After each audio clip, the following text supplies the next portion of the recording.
Imagine climbing Mount Everest after weeks of pain, months of preparation, and years of dreaming. You finally reach the summit.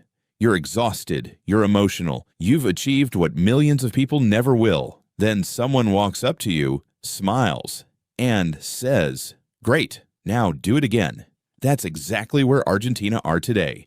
In 2022, they conquered football. Lionel Messi completed the greatest career in football history.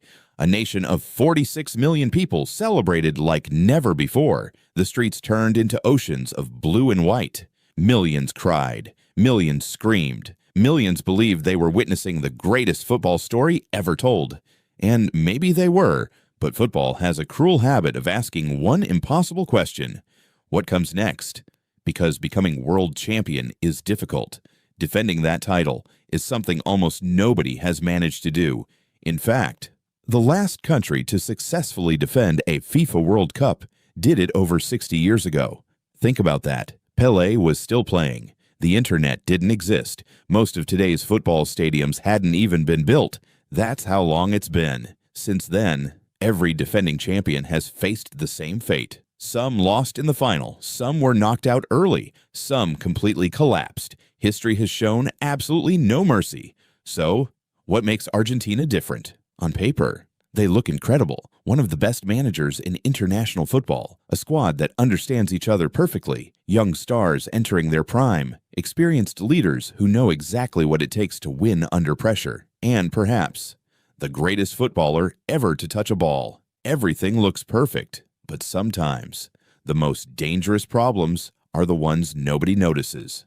Today, we're going to explore 5 reasons why Argentina might not lift the FIFA World Cup in 2026. Not because they're weak, not because they're overrated, and definitely not because they lack talent, but because football has changed, history matters, and the rest of the world isn't standing still. Let's start with the biggest myth of all. Most people believe defending a World Cup is simply about keeping the same great players together. If your squad was good enough to win once, surely it's good enough to win again, right? History says otherwise. Every great football dynasty eventually reaches the same moment, a moment that fans almost never see coming. It doesn't begin with a disaster, it begins with tiny changes. A player loses half a step of pace. Another struggles to recover after long seasons. One leader retires, another starts getting injured more often. Individually, those changes don't seem important. Together, they change everything. Argentina are beginning to enter that phase. Now, before anyone misunderstands, this isn't about saying Argentina suddenly became a bad team. Far from it. They're still one of the strongest nations on earth. But football doesn't reward standing still. It rewards evolution. While Argentina have been celebrating their greatest achievement in decades, their rivals have been working every single day to beat them. Managers have spent hundreds of hours studying Argentina's tactics. Analysts have broken down every attacking pattern, every defensive shape, every pressing trigger, every weakness. That's the hidden cost of becoming champions. The moment you lift the trophy, you stop being the hunter. You become the hunted. And trust me, everyone wants to hunt the champions. Just think about every match Argentina play now. When Bolivia face Argentina, it's their biggest game. When Ecuador face Argentina, it's their biggest game. When Brazil face Argentina, it's more than a rivalry. When European teams meet Argentina, they don't just see another opponent. They see the world champions. Every team raises its level. Every coach prepares differently. Every player runs a little harder. That's something statistics can never measure. Pressure doesn't just affect the champions. It inspires everyone chasing them. History is filled with examples. France won the World Cup in 1998. By 2002, they were eliminated in the group stage without scoring a single goal. Spain dominated world football between 2008 and 2012. Just 2 years later, they were knocked out before the knockout stage even began. Germany looked unstoppable after winning the 2014 World Cup. 4 years later, they crashed out in the group stage. Then it happened again in 2022. These weren't bad teams. They were exceptional teams. But every champion eventually learns the same lesson. Winning once makes everyone respect you. Winning twice makes everyone obsessed with beating you. Argentina are about to experience that reality. And believe it or not, that's not even their biggest problem, because while Argentina have remained one of the world's best teams, something even more important has been happening. The rest of world football has quietly become stronger, much stronger, and that's where this story takes a completely unexpected turn. Let's go back for a moment, not to 2022, not even to Qatar. Let's go back to 1962. Brazil had just done something almost impossible. They defended their World Cup title. Back then, it looked like the beginning of a football empire. But something strange happened after that. Nobody ever managed to do it again.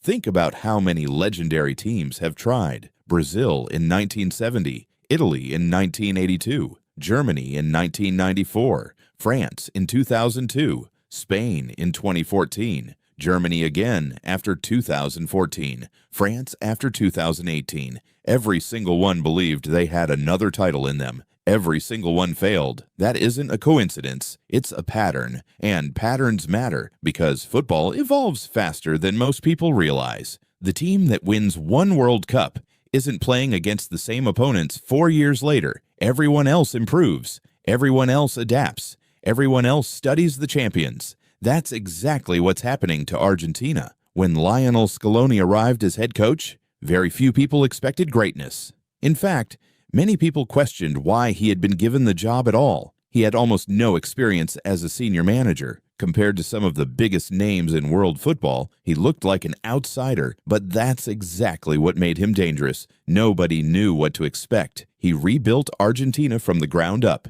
He didn't build a team around superstars. He built a team around trust. Every player knew their role. Nobody was bigger than the badge. Not even Lionel Messi.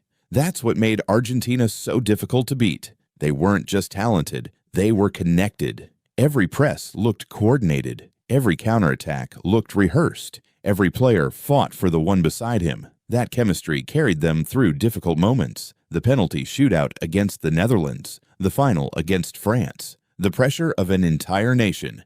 But here's the problem. Surprises don't stay surprising forever. For nearly 4 years, coaches around the world have studied Argentina frame by frame. Every movement, every passing pattern, every defensive rotation, every weakness. Imagine playing poker. The first time, your opponent doesn't know how you play. By the 10th game, they know exactly when you're bluffing. International football works the same way. The more successful you become, the more predictable you become. That doesn't mean Argentina have become worse. It means everyone else has become better prepared. And while Argentina have been trying to stay at the top, another problem has quietly appeared. The football world has entered one of the strongest generations we've ever seen. France are producing talent faster than almost any nation in history. England finally have a generation capable of matching their expectations. Spain have rediscovered their identity. Portugal no longer depend entirely on Cristiano Ronaldo. Germany are rebuilding with one clear goal. Brazil are desperate to end more than 2 decades of disappointment. And then there are the dark horses. Teams like Croatia, Morocco, Japan, even the United States have invested heavily in developing young talent ahead of hosting the tournament. This isn't the World Cup Argentina won in Qatar. This one will be tougher, much tougher. Which brings us to another reason most fans overlook. The World Cup itself has changed. For the first time ever, 48 nations will compete. More teams, more matches, more travel, more recovery sessions, more opportunities for things to go wrong. The tournament will stretch across 3 countries, the United States, Canada, and Mexico. Some teams could travel thousands of miles between matches. That affects recovery, preparation, training, even sleep. At this level, those tiny details become enormous. Winning a World Cup has always required talent. Now it will require endurance, depth, flexibility, and perhaps a little luck. Because over a month-long tournament, every squad faces problems. Someone gets injured, someone loses form, someone gets suspended. Champions aren't the teams that avoid problems. They're the teams that solve them faster than everyone else. And that's where Argentina face one of their biggest tests yet. Not because they lack quality, but because the margin for error has never been smaller. Still, none of this guarantees failure. In fact, There's one reason why writing off Argentina could be the biggest mistake anyone makes, and it all begins with one man, Lionel Messi. Lionel Messi. Even at this stage of his career, he remains football's greatest wildcard. There are players who can win matches. Then there are players who can change history. Messi has spent nearly 2 decades doing exactly that. Every time people said he was finished, he found another chapter. When critics claimed he'd never win an international trophy, he lifted the Copa America. When they said he'd never win the World Cup, he produced one of the greatest tournament performances football has ever seen. So counting Messi out has never been a smart idea. But here's the uncomfortable truth. Even the greatest player in history can't stop time. By the summer of 2026, Messi will be approaching his 39th birthday. Can he still produce moments of magic? Absolutely. Can he carry a nation through 7 demanding matches across 3 countries? That's a very different question, and that's why this World Cup won't be decided by one superstar. It will be decided by the team around him. The good news for Argentina is that this isn't Messi FC. Players like Julian Alvarez, Enzo Fernandez, Alexis Mac Allister, Christian Romero, and Emiliano Martinez have already shown they can perform on football's biggest stage. They aren't just supporting actors anymore, they're leaders. That's exactly why Argentina remain one of the favorites. But being one of the favorites isn't the same as being the favorite, because the World Cup doesn't reward reputation, it rewards timing. Think about Argentina's journey in Qatar, a penalty shootout against the Netherlands, another penalty shootout against France after one of the greatest finals in football history, a single missed penalty, a single save, a single deflection, and we might be telling a completely different story today. That's how small the margins really are. People often remember champions as dominant. The truth is, champions are often just the team that survives the most critical moments. Now imagine adding stronger opponents, more travel, more matches, and even greater expectations. Suddenly, defending a World Cup becomes one of the hardest challenges in sport. So, does this mean Argentina cannot win? No, not at all. In fact, if you asked me to name the teams most likely to lift the trophy today, Argentina would absolutely be on that list. They have experience, they have chemistry, they have a winning mentality, and they have a manager who has already proven he can outthink some of the biggest names in football. Writing them off would be foolish, but calling them overwhelming favorites would be just as foolish. History simply doesn't support it. The football world has become too competitive. The gap between the best 8 nations is smaller than ever. One bad game can end 4 years of preparation. One injury can change an entire tournament. One moment of brilliance can rewrite history. That's why World Cups are so unpredictable, and that's why we love them.